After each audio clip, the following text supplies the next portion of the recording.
ele gostava de dizer que existiam 4 formas de gasto. Eu vou resumir muito aqui. Primeira forma de gasto é pegar o meu dinheiro e gastar comigo mesmo. Todo dia que você vai no mercado ver lá o aumento do preço da comida subindo, que a Miriam então diz que é bom.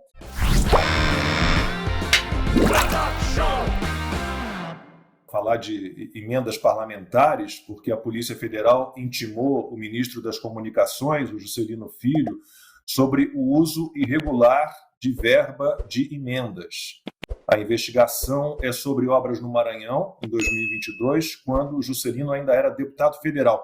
Ele enviou 7,5 milhões de reais para pavimentação de estradas no município de Vitorino Freire, numa região em que a família dele tem ali 8 fazendas, e a prefeita da cidade é irmã do ministro. Fabi, tem mais, né? Quem fez a obra, essa pavimentação, foi a empresa de um amigo do hoje ministro.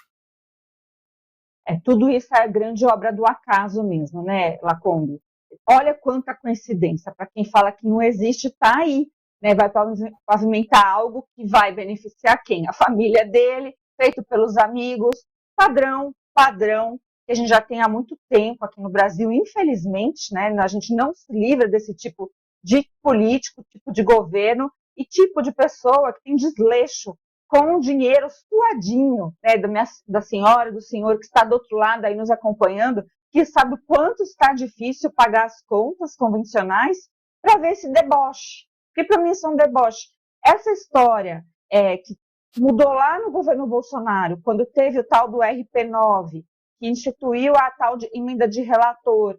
Na época eu me lembro que eu, que lido com assunto de orçamento tributário, orçamento público, tive bastante dificuldade de entender, porque lá atrás, é importante falar isso, o Paulo Guedes ele queria realmente tirar o carimbo do dinheiro federal. O que significava isso? Que teriam mais discricionariedade do dinheiro público e seria mais aplicado na ponta, né? Mas eu acho que o Paulo Guedes não estava pensando aí nesse tanto de coincidência que nós temos no Brasil. E quando o dinheiro público é aplicado lá na ponta, olha só o que acontece. Né? Melhoria para o patrimônio de quem está aplicando. E o grande problema nisso é que, por mais que seja transparente, que esteja lá no portal da transparência, não é muito ainda transparente como deveria. Então, existe sim um certo nexo de quem está criticando que a gente não tem como ver essas emendas parlamentares. O que a gente tem certeza, e pode perguntar para qualquer um que a gente anda nas ruas aí, porque a percepção do brasileiro não é de idiota, o brasileiro está percebendo, é que as emendas parlamentares movimentam também os interesses no Congresso Nacional. Então, se você vê ação ou omissão no Congresso Nacional, você logo pensa, será que ele deixou de agir por conta de uma emenda? Ou será que ele agiu porque também tem uma emenda? Ou ele está só fazendo qualquer coisa desse tipo para ver se cai o famoso PIX? Né? A gente está cansado dessa metodologia aí, mas coincidências demais, deve ter alguma coisa errada. Não sei, se a Polícia Federal não tivesse muito preocupada em viajar para os Estados Unidos e ver lá a história do CID, que já está saturada, quem sabe não conseguiria investigar algo que é muito mais importante para a população brasileira. Ô Consta, e eu fico sempre pensando, Juscelino Filho entende o que de comunicações, né? A formação dele, ele é médico.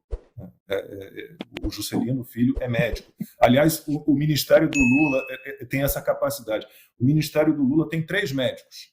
Né? O André Fufuca, dos esportes, o Juscelino Filho, de comunicações, e o Geraldo Alckmin, que é vice-presidente e ministro. Mas quem comanda a saúde é uma socióloga, que o João citou, é a Anísia Trindade. Então, assim, é um ministério enorme, né? Sem técnicos, e tudo trocado ali, tudo desbaratado. Talvez o Juscelino entenda de comunicação por meio de cavalos, né? Agora, vamos lá, se ele gosta tanto de cavalo, a gente corre o perigo dele virar um Calígula da vida e colocar o incitatus no Senado, né? Quem lembra da história, o Calígula colocou o incitatus, que era o seu cavalo preferido, indicou para o Senado romano, né? Então, um dia a gente pode chegar lá, quem sabe. Agora, falando sério, Lacombe, eu não vou nem fulanizar. É óbvio que tudo isso piorou com o Lula, o Brasil voltou e o amor custa caro e essa gente gosta desse tipo de coisa. Mas eu vou falar de uma maneira mais abrangente para a gente entender que os mecanismos de incentivo importam. E por isso que a gente tem que defender a privatização, por exemplo. Porque se ao menos a pessoa certa estiver à frente. Não, gente, olha só. Mecanismo de incentivos. O Milton Friedman, prêmio Nobel de Economia, lá da Universidade de Chicago, onde o Paulo Guedes fez o doutorado dele, ele gostava de dizer que existiam 4 formas de gasto. Eu vou resumir muito aqui. Primeira forma de gasto é pegar o meu dinheiro e gastar comigo mesmo. Todo dia que você vai no mercado ver lá o aumento do preço da comida subindo, que a Miriam então diz que é bom, você vai maximizar o benefício, porque é você mesmo que está escolhendo, e as preferências são pessoais, e vai se preocupar muito com o custo, é você que está pagando. Quando você usa o teu dinheiro para um terceiro, um presente, você se preocupa muito com o custo e o benefício, como as preferências são subjetivas, vai que a pessoa não goste, né? Aí ela qualquer coisa troca. Então eu já não ligo tanto assim para o benefício. Agora, as outras 2 formas são as piores. É quando eu gasto o dinheiro dos outros com os outros. Não estou nem aí para o custo, não sou eu que pago, e benefício também não sou eu que uso. E a pior forma de todas, quando eu uso o dinheiro dos outros comigo. Aí você usa o aviãozinho da FAB para ir para leilão de cavalo e mete ali uma reunião de 1 horinha para um pretexto, um verniz de legitimidade. Então, é disso que se trata. Apartamento funcional de parlamentar jogado às traças e para guardar roupa ou, às vezes, malas com 51 milhões de reais. Então, assim, é um mecanismo de incentivos. Por isso que as pessoas ficam de uma forma muito ingênua, falando, se ao menos a pessoa certa chega lá. Não, é o dinheiro da viúva, o olho do dono engorda o boi. Conhece essas expressões? Tem a ver com o mecanismo de incentivos. Isso o brasileiro precisa ter mais em mente. Tem toda uma escola de economia chamada Escola de Virgínia, das falhas de governo, a escola Public Choice School, né, que lida com esse assunto. O ser humano é o mesmo. No mercado, na política, ele é o mesmo. Ele tem interesses autocentrados. O que você tem que fazer é melhorar o mecanismo de incentivos. Tinha um CEO da IBM que dizia, eu acredito no que eu posso inspecionar, não esperar.